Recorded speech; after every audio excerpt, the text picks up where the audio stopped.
One segment wasn't enough with head coach Dave Rose, so we welcome him back for a second segment. Coach, a couple questions about some personnel and roster and whatnot, and then we'll move on to the West Coast Conference.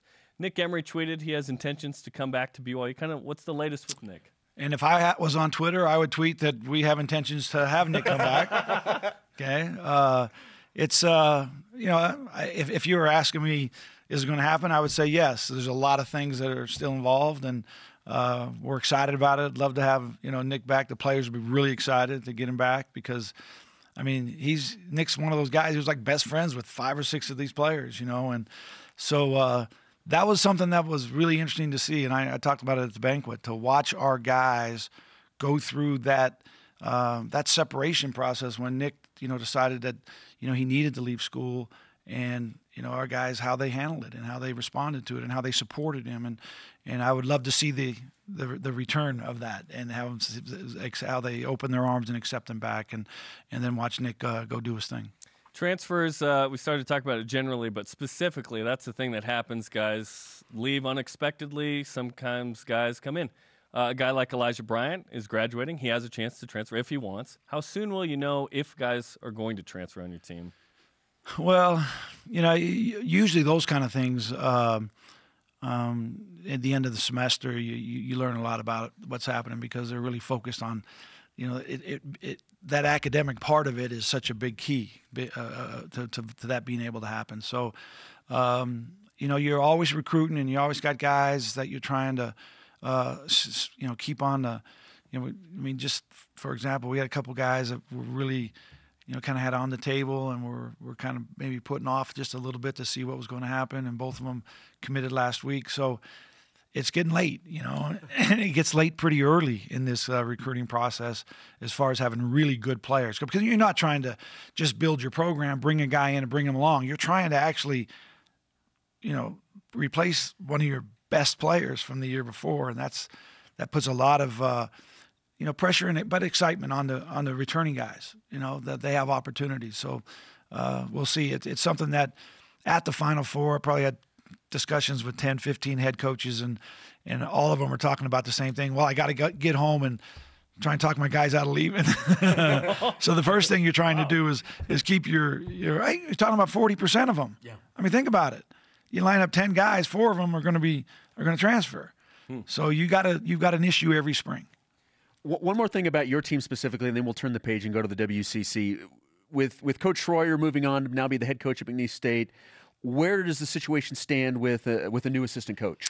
Yeah, that's another challenge. The process of hiring here at BYU is just a lengthy process. You guys have been through it, so took Jason a while. So you understand. I mean, it just is extremely detailed and complicated, and so you're in the process of trying to get names cleared, being able to talk to people. You get applicants. Then you narrow it down to a group that you want to interview, and then that goes through another clearance process. So we're in the process of all that, and hopefully here in the next, week to 10 days that we'll actually be able to start the interview process and then go through a few guys and find our guy. And I'm confident we're going to get a great guy, and our guys are going to love him, and, we'll move forward. Have you targeted an individual that you would like at this point? No, not really. I don't think I've ever done that. I think I've always got guys in mind, and it's kind of just like your team. You expect some things to happen, but then you prepare for other things to happen. And in the hiring process, and I've been through it so many times. I had 3 head coaches.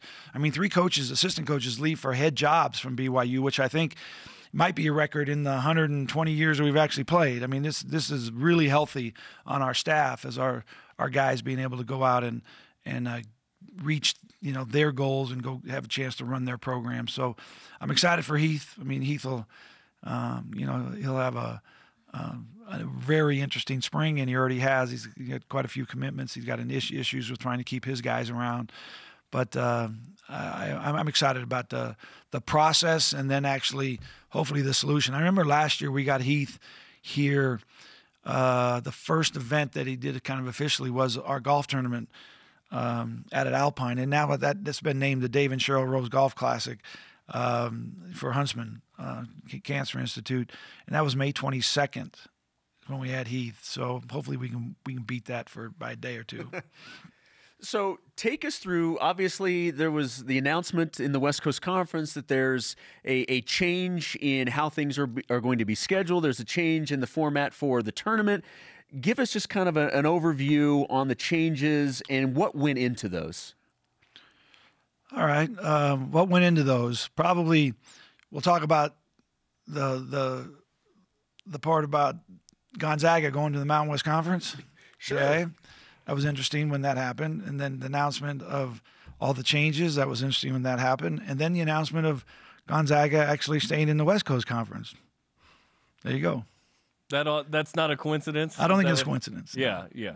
And it's in the best interest of the league to keep Gonzaga. Absolutely. They're the men's basketball team's the main brand of the league. Absolutely. So did these, in your mind, did these changes appease Gonzaga?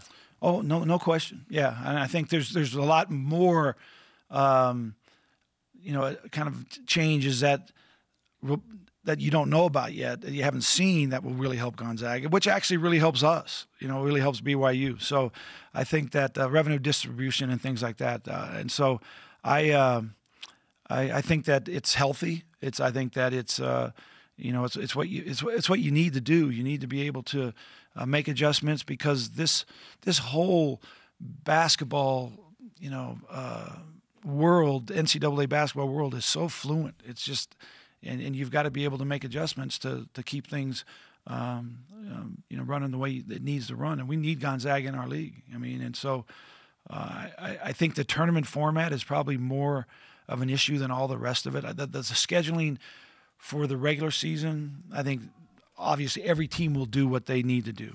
Teams that are rebuilding, teams that are trying to win games, all schedule. For us, we're trying to get, the very best RPI games we can possibly get. And if we have to go on the road and play them, if we have to play them at home, if it's a guarantee where they don't return it, everything is on the table, for us to be able to replace those two games, which would probably be 250 plus RPI games, and try to get them in the top 50 to top 100. So are you suggesting there's more things on the table that didn't come out? Just with the league. Well, I think the revenue sharing is big. It's just kind of mentioned at the end, but that's a big, kind of compensation issue that they needed. I think that the tournament format, Mark, is always, before we came in the tournament, this is more how it went, where the champion of the league and the second place team bide to the semifinals. Mark wasn't really that happy when it went to that. Jamie had that big, dream of bringing, all 8 of those teams in on the Saturday and have that quarterfinal and fill the arena. And, well, they fill the arena every time Gonzaga plays. It doesn't matter if it's a Sunday or a Tuesday morning, or they understand that the semifinal with Gonzaga and LMU, the semifinal with Gonzaga and San Diego, the semifinal with Gonzaga and BYU, the place is going to be packed. They've got that down pretty well now. So when you look at the way that the schedule is with only the 16 league games and the opportunity to schedule more, you already mentioned that the goal is to try and get the highest RPI wherever you have to play them. So what's the process like? Because I know right now you guys are talking schedules right now. Yeah, and it's actually probably the best conversation that we've had with Power 5 teams in the last 3 years. And I think a lot of it is because of how the tournament played out and how Oklahoma State doesn't get in and Oklahoma gets in, okay? And you look at their preseason schedule. Oklahoma State didn't schedule one team that was, lower than 200 RPI. Oklahoma had about 8 of them. And I think the teams, you can see, what's going on. St. Mary's, their preseason schedule was, pretty light, and they got left out. And St. Bonaventure's, who I don't know if it's a better team than St. Mary's or not, but they're in the same position we are, non-Power 5, trying to find their way into the tournament. They went to 4 Power 5 schools plus the Big East. You got I guess in Power 6. In basketball, they call it the Power 7, I think, because they include the American Conference in that too, with UConn and Cincinnati, and Houston now is unbelievably good. So you got to go play people, and you got to if you can't get them to come to you, that's not an excuse. You got to go play them. And I think that we've got people talking to us because we're a quadrant 1 game. We have, you look at our RPI over the last 10 years, and wherever it's going to be played, when the committee looks at it at the end of the year, our RPI over those years, it's a quadrant 1 game. And hopefully it helps us. Hopefully we get a few in the Marriott Center, but for sure, get out there and place them on the road. If someone plays in the Marriott Center, your top 75 RPI, that would be a quad one.